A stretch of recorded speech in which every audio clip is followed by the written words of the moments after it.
mau ada kedatangan tamu nih untuk peternak pemula di Gumilang Farm. Oke, sebentar kita ketemu sama Pak Mardinya dulu ya. Halo Pak, apa kabar? Alhamdulillah, baik.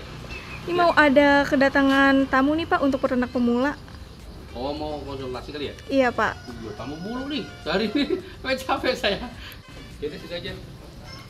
Jar, nah, saya mau mencoba untuk memulai bisnis peternakan sapi ya. Saya mau nanya-nanya dulu sebelum saya mulai, sebelum saya tahu bagaimana resikonya miara sapi.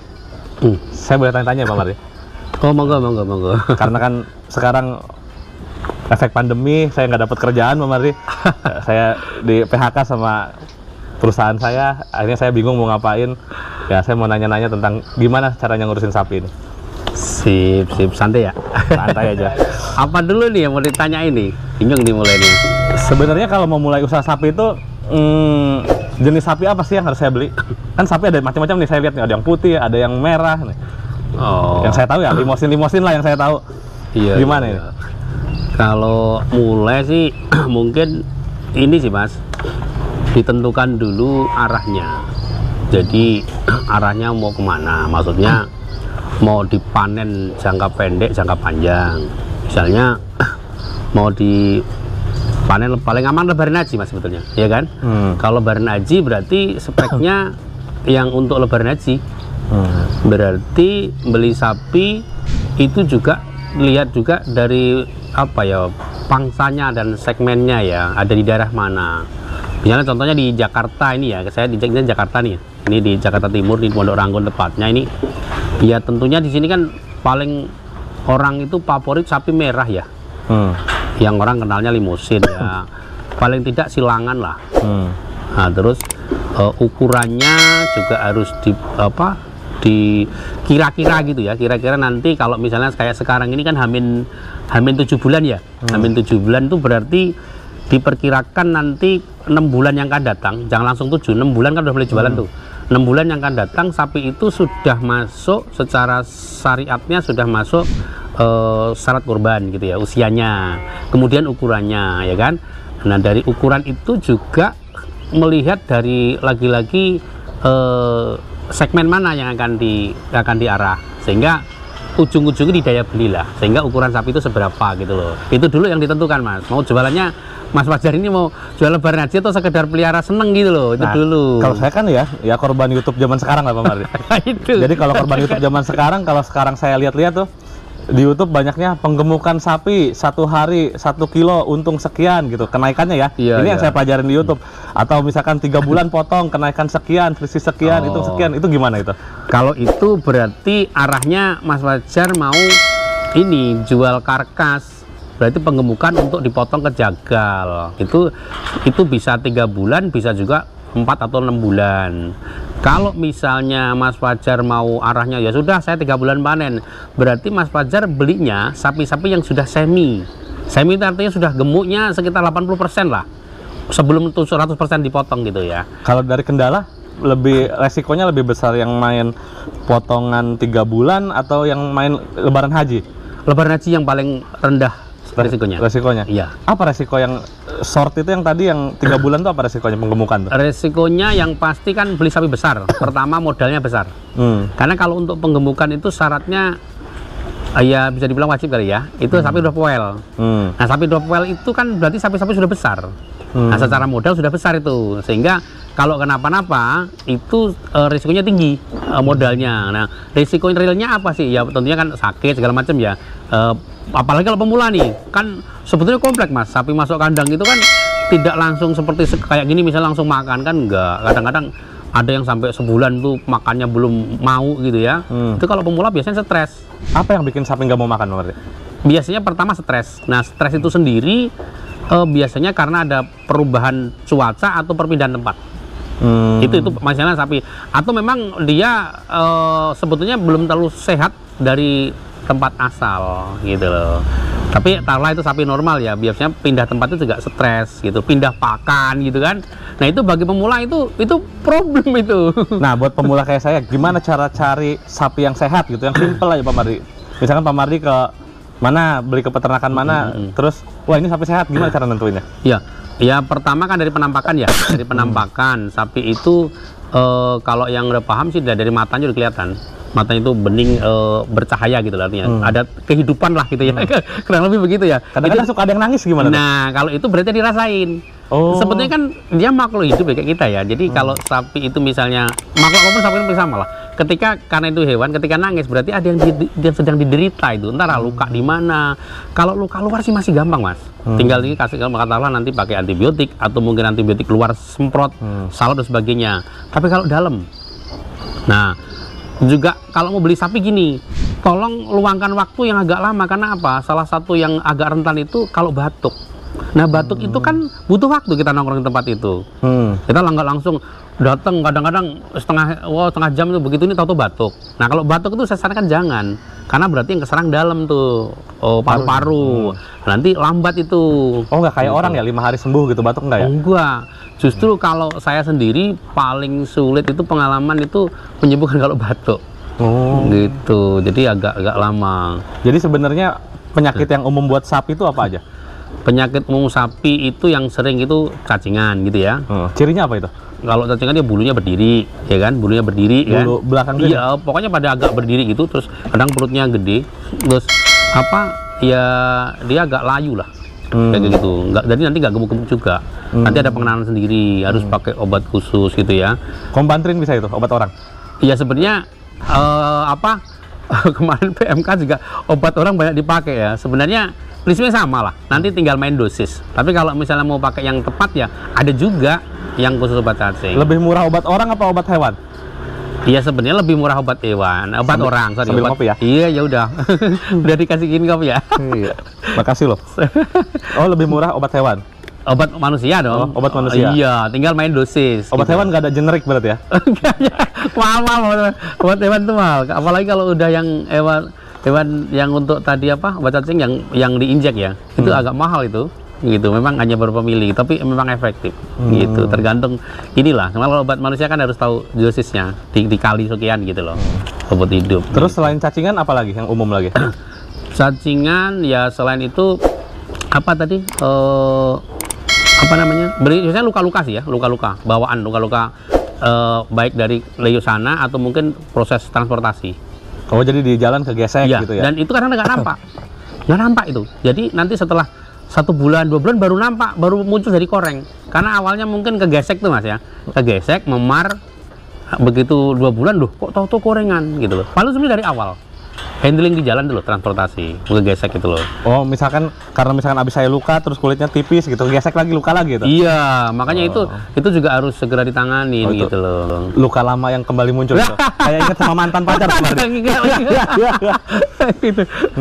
Kayak gitu ya. Ya itu, jadi yang pertama datang itu mesti obat cacing lah ya, obat cacing, ya, luka-luka dan sebagainya ya. Kalau nanti timbul lagi ya, kalau ada juga yang jampes segala macam ya, itu sama lah obatnya. Kalau ganti makanan gitu, diare ada nggak di sapi diare? Ada yang pakannya mungkin dia nggak cocok ya. Prinsipnya kayak manusia sebetulnya. Kayak manusia. Sama-sama hewan menyusui ya? Iya, jadi beda pakan, kadang-kadang berubah, bahkan reaksinya ya mungkin ada yang mindset juga gitu. Ada yang apalagi nggak doyan makan gitu. Dan makan kalau pemula kan pusing tuh. Ya kan, udah pahit gitu kan. Udah dibeli gitu kan. Kayak gitu loh. Modal kalau batu tipis. Oh.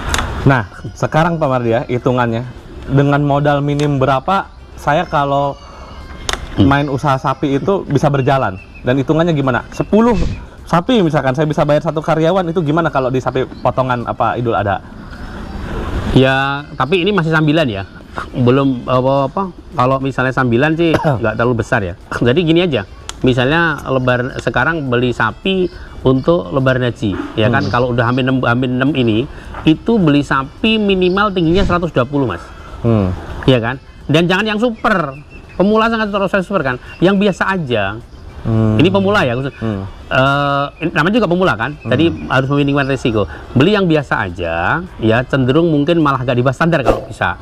Nah itu tingginya minimal 120 lah, sampai 125. Nah harga-harganya itu kan masih belasan tuh. Nah tinggal dia itu katakanlah kita beli 13,5, ya kan, 13,5 sampai 15 juta. Tinggal dikali misal 10 kan 150 juta, ya kan. Terus makan itu dianggarkan per ekor 500.000. Nah tinggal dihitung aja Mas, nanti tinggal dihitung lah. Kemudian karyawan misalnya berapa, 3,5 juta per bulan, nah tinggal dikali 6 bulan gitu loh. Berarti dari akumulasi itu hitung bareng-bareng bisa kok gitu kan. Nah, kenapa Pak Mardi saya nggak boleh beli yang super? Apakah sapi itu kayak kucing ya? Semakin hidungnya pesek, misalkan semakin bagus, semakin rewel, gitu nggak di sapi? Enggak sih, sebenarnya bukan masalah rewel Mas, terlalu tinggi risiko. Karena sapi super itu harganya tidak rasional, tidak masuk akal. Contoh saja, misalnya sapi dengan ukuran yang sama, sapi biasa 15 juta, itu di atas 20 yang super itu. Dan nanti lebaran haji kadang belum keluar juga. Mau dijual, misalnya mau dijual harga yang sama dengan standar sayang, mau dijual sesuai dengan modalnya ketinggian. Ada nggak perbedaan target buat penjualannya nanti antara yang super sama yang biasa? Ada. Nah kalau super itu rawatan jangka panjang. Karena diharapkan nanti bisa 1 ton up gitu ya. Atau kalau mau langsung dijual harus mencari penghobi juga, bukan lagi peternak-peternak pemula, sehingga ya punya segmen khusus lah. Super tuh pertumbuhannya juga bakal beda ya? Beda, pertumbuhannya berbeda. Jadi contohnya itu kalau yang super tuh gimana? Super itu biasanya kita lihat pertama postur ya. Postur itu tinggi panjang. Tapi kalau pedet kan lebih dari yang pedet sepantaran lah gitu ya. Kemudian kaki-kaki itu sebagai topangan itu harus besar. Besar, dan tapi tidak hanya ukuran aja, tapi sampai bawah, sampai teracak kuku. Itu betul-betul harus tegak gitu ya. Kalau di Jawa itu bahasanya batok Mas ya. Dan itu betul-betul. Nah kemudian kalau misalnya contoh si metal gitu ya, dia harus tembus juga. Misalnya kepalanya putih kan, kemudian kakinya harus putih, terus bulu buntutnya juga, bubatnya itu harus putih. Itu baru tembus itu ya, benar-benar super gitu putih ya. semua kayak pakai kaos kaki kayak Iya, gitu ya? kaos kaki itu misalnya bicara si mental ya, ini si mental ya. Iya, si mental. Terus dia hidungnya itu agak kekuning-kuningan, bulu matanya juga agak kuningan. Jadi kukunya pun agak kuning gitu loh. Nah, itu dari ciri-ciri ininya. Kalau dari fisik ukurannya tadi itu kaki harus besar. Terus dari kecil itu tanduknya kalau bisa malah dugul kali Mas. Atau kalau kelas kecil, tapi kalau sudah kecil keluar tanduknya, ya udah pasti nggak super gitu loh. Walaupun dia ini pasti pertumbuhannya berbeda gitu loh. Itu memang harganya sangat-sangat jauh, bisa 2 kali lipat kadang-kadang gitu loh. Tapi Pak Mardi lagi ada nih sapi super? Ada? Nah itu dia, saya lagi belum yang super belum nih. Tahun ini belum, lagi nyari nih Mas. Tapi yang super aja ada? Ya belum lah ya, belum, saya belum berani ngomong super, nanti belum ada tahun ini. Saya lagi banyak ini coba mau angkat sapi Eva. Yang selama ini kurang dilirik ya. Kenapa Pak Mardi bisa sapi Eva kurang dilirik? Karena banyak mengira sapi Eva itu hanya sapi perah. Lupa kalau sapi perah juga ada jantannya gitu loh. Jadi jantan nggak bisa diperah? Ya nggak bisa. Perahannya. Kirain bisa diperah juga. Kagak ada pegangannya. Biasanya yang diperah kalau jantan dompetnya ya? Nah itu dia diperah. Diperah simpenan ya? Iya, simpenan itu. Padahal sapi perah itu daging juga bagus. Oh, sapi perah itu bisa jadi pedaging juga? Pedaging. Nah bahkan dia lebih lunak loh. Lebih lunak. Jadi kalau dimasak lebih lunak, dan agak, kalau bahasa orang itu tuh manis lah. Manis bukan berarti gula ya, tadinya manis dagingnya. Saya pernah praktekin. Dan ini makanya sedang saya educate ke customer bahwa, dan harganya juga jauh lebih murah dibandingkan limusin. Oh, jauh banget ya? Iya, lumayan beda. Kira-kira berapa persen di bawah sapi pada umumnya? Oh, kadang sampai 20% lah kadang-kadang ya gitu ya. Tapi misalnya bibitan gitu ya. Sapi Eva itu bisa 10 juta gitu ya, udah lumayan gitu. Nanti sapi itu bisa 15-16 juta kan, berapa persen terjadinya kan? Itu bibitan ya. Jadi sapi ini jauh lebih murah sapi Eva. Biasanya mulai dari harga berapa?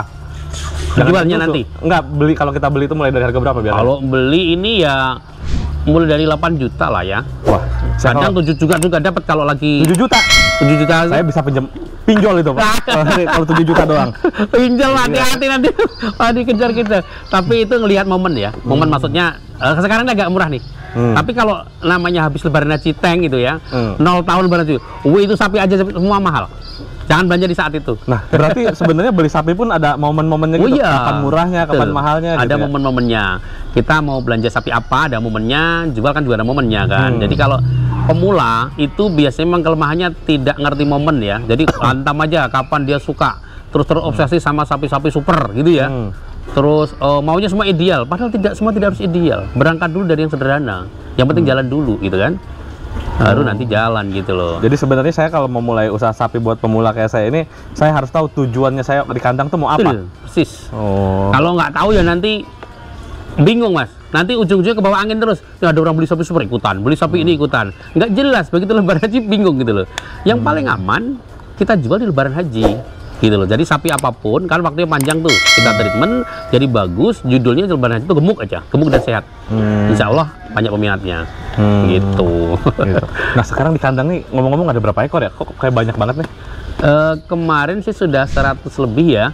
Ini nggak berasa sih mas, belinya juga sebetulnya kemarin nggak sengaja. Berapa ekor yang murah. Jadi saya belum betul-betul belanja sebetulnya. Belum yang belanja gitu belum. Ini kemarin iseng aja, yang ini percobaan koloni, ya, alhamdulillah. Terus ya semua ini aja sih, belum Ini sengaja. sapi berapa ekor ini, karyawan berapa orang Bang Mari? Ini satu orang yang di sini. Hah? Satu orang. Satu orang megang banyak ini? Ya. Buset. Bingung ya? Itu karyawannya Ultraman apa Cristiano Ronaldo Pak Mardi? Teplas pokoknya. Enggak, saya bukannya semena-mena, karena saya selalu berpikir untuk apa ya, memudahkan ABK mas ya, karyawan. Ini bisa tanpa rumput. Ini dikerjain kalau pas ngeliat pas ininya sebentar banget, karena saya menggunakan pakan yang praktis, pakai pelet saya. Oh. Itu jadi, gimana itu bisa nemuin produksi pelet, apa bisa nemuin pelet itu gimana ceritanya? Enggak ya, tentunya sih sebenarnya saya masih kerjasama dengan satu industri. Waktu itu loh, sekarang kayaknya udah banyak yang itu. Terus saya trial, dan memang trial itu juga harus berisiko ya, maksudnya kalau nggak berhasil kan. Tapi saya tahun lalu alhamdulillah sih berhasil ya, saya pakai pelet nggak ada masalah itu. Sudah, dan saya menikmati praktisnya, nggak makan tenaga. Jadi saya memangkas, tadinya ini paling nggak 3 orang kan mas.